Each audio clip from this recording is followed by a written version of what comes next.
میں سید محمد عرفانی بول رہا ہوں بمبئی سے۔ 8,500 یا 9,500 خدام ہیں نا جو اجمیر شریف میں اپنے آپ کو خادم کہتے ہیں، پہلے ان کی اصل آپ سماعت فرما لیں، اور نہ ہو تو آپ اجمیر جا کر کے وہاں کا جو ریکارڈ ہے نا پرانا، وہ ریکارڈ 400 سال 500 سال پرانا، وہ آپ ذرا ٹیسٹ کریں، جو بھی بھائی میری اس وائس کو سنیں۔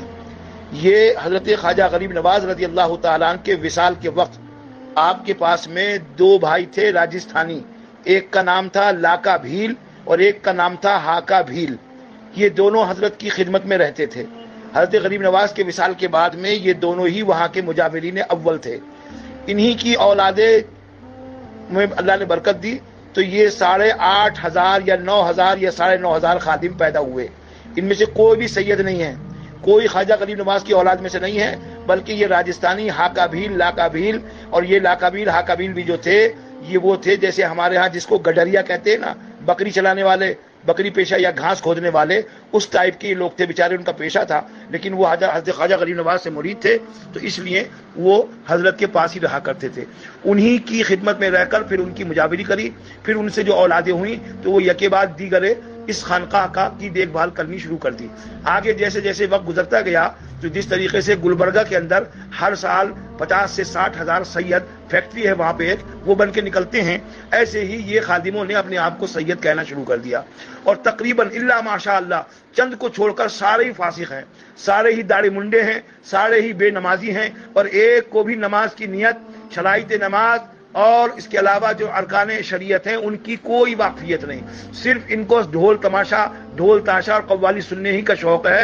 اسی کو سنتے ہوئے پیدا ہوتے ہیں، اسی کو سنتے سنتے مر جاتے ہیں۔ نہ ان کو اسلام کی پڑھی، نہ شریعت کی پڑھی، بلکہ یہ خواجہ غریب نواز کو بیچ رہے ہیں۔ چنانچہ جب ان کی سنگت کے ساتھ میں آپ حاضری دیتے ہیں تو یہ آپ کی منڈی پکڑ کے حضرت خواجہ غریب نواز کے قدموں میں نیچے ڈالتے ہیں اور چادر کھینچتے ہیں، ہمیں بتاتے ہیں بے ادب، اور خود سب سے بڑے بے ادب ہے، منڈی کھینچ کے اندر تک مزار میں کرتے ہیں، اور اوپر سے چادر کھینچ کے کہ غریب نواز اس کا یہ کر، اس کا یہ کر، اس کا یہ کر، اور یہ کہہ کے لا چراغی، لا پیسے، لا چادر کے، لا گاگر کے، لا بتاشے کے، لا کھیل کے، یہ ان کی حرکتیں ہیں۔ اس کے علاوہ یہ زیادہ تر 99% اس میں جو ہے وہ سب شیعہ ہے، جتنے بھی یہ خدام ہیں۔ چنانچہ میں آپ کو ایک بہت مضبوط بات بتاؤں، 1992 کے اندر ایک لیڈیز کلکٹر اجمیر شریف میں تعینات ہوئی تھی، اس کو کچھ پتا چلا کہ بھائی گٹر جو ہے وہ درگاہ شریف کا بلاک ہوا ہے، پتہ نہیں کیا بات، تو اس نے اس کی صفائی کا کام شروع کیا، تو اس گٹر کے اندر سے یہ کتنے بڑے خبیث ہیں کہ 40 قرآن کریم کنز الایمان اعلی حضرت کے اس گٹر میں سے نکلے، اور اسی وقت میں ان کا یہ کام تھا کہ جو بیچاری ہندو بہنیں آتی تھیں یا مسلمان بہنیں جو سیدھی سادی ہوتی تھیں، تو یہ روم دینے کے بہانے کہ ہم حاضری کرائیں گے، ہمارے ہاں رکیے، کھانا بھی ہم کھلائیں گے، چادر بھی ہم چڑھوائیں گے، تو یہ اپنے روموں میں ٹھہراتے تھے۔ ان روموں کے اندر انہوں نے کیمرے لگائے ہوئے تھے، اور جب وہ شوہر اور بیوی کے ساتھ میں ہوتے تھے تو یہ ان کی ننگی فوٹویں اور تصویریں اور ویڈیو بنا کر بعد میں ان زائرین کو بلیک میل کرتے تھے۔ چنانچہ ایک ہندو بہن نے جب جا کے پولیس میں شکایت کری تو 450 خادموں پہ چھاپا پڑا، جو غالباً 450 خادم آج تک بند ہیں اجمیر میں۔ یہ اتنے بڑے خبیث ہیں، اور یہ اعلیٰ حضرت کے بارے میں کہتے ہیں کہ اعلیٰ حضرت نے جو ہے ان کو اعلیٰ حضرت کیوں کہا جاتا ہے، اور یہ مسلکی اعلیٰ حضرت کیوں کہا جاتا ہے۔ ان گدھوں سے پوچھو کہ گدھو، خواجہ صاحب نے کوئی تفسیر لکھی ہے؟ فقہ کی کوئی کتاب خواجہ صاحب کی تمہارے پاس ہے؟ اب اسلامی شریعت کے مطابق جو اسلام کے احکامات ہیں ان کو عمل کرنا ضروری ہے امت مسلمہ پر، اور وہ بھی ایسا بندہ چاہیے جو قرآن و حدیث کی صحیح سمجھ رکھتا ہو۔ یہی کام تو اعلیٰ حضرت نے کیا ہے کہ قرآن و حدیث کی روشنی کے اندر اسلامی احکام اور اسلامی جو طریق ہیں ان کو ظاہر و باہر کیا ہے، اور جتنے بدعقیدہ لوگوں نے اسلام کا نام لے کر کے اور اسلامی احکامات کو جو ہے وہ تخت و تاراج کیا، ان سب سے اعلیٰ حضرت نے محفوظ کیا ہے، اور ان سب کو محفوظ کرتے ہوئے صحیح جو اسلامی اقدار اور اطوار ہیں ان کو ظاہر کیا ہے۔ لیکن چونکہ ان کو ہضم نہیں ہوتا، ان کو تو صرف قوالی آتی ہے، یہ نہ اذان دینے کے لائق، نہ نماز پڑھانے کے لائق، نہ خطبہ جمعہ دینے کے لائق، نہ عیدین کی نماز پڑھانے کے لائق، نہ قرآن ان کو پڑھنا آتا، نہ ان کو حدیث پڑھنی آتی۔ اگر یقین نہ ہو تو 100-200 لوگ میری طرف سے کرایہ میں دوں گا، جہاں بھی دنیا میں سے ہوں وہ جائیں اور جا کر کے 50 خادموں کو بٹھا کر کے ان سے نماز کی نیت سن لیں، صورتیں سن لیں۔ میں یقیناً دعوے سے کہتا ہوں ان کو نہیں آتی ہیں، اور قوالیاں سننے کے علاوہ ان کے پاس میں کوئی کام نہیں ہے۔ ہم قوالیوں کی بات نہیں کرتے اعتراضاً، کیونکہ وہ حضرت خواجہ غریب نواز کے ہاں ہوتی ہیں، ہوتی تھی، محبوب الہی کے یہاں بھی ہوتی ہیں، لیکن بلا مضامیر کے، یعنی صرف کلام جو تھا وہ سنا جاتا تھا۔ اس کے علاوہ ان کو اعلیٰ حضرت سے دکھ یوں ہے کہ اعلیٰ حضرت کا نام اتنا کیوں دنیا میں روشن ہے۔ تو میرے دوستو، بزرگوں، جو بھی میری بات سن رہے ہو، اعلیٰ حضرت جو ہیں وہ ہمارے مشہور کرنے سے مشہور نہیں ہوئے ہیں، بلکہ انہوں نے اللہ رسول کی خوشنودی والا وہ کام کیا ہے کہ اللہ رسول نے ان کے ذکر کو پوری کائنات میں بلند فرما دیا ہے، بچے بچے کی زبان پر کے آ گیا ہے کہ عشق و محبت اعلیٰ حضرت،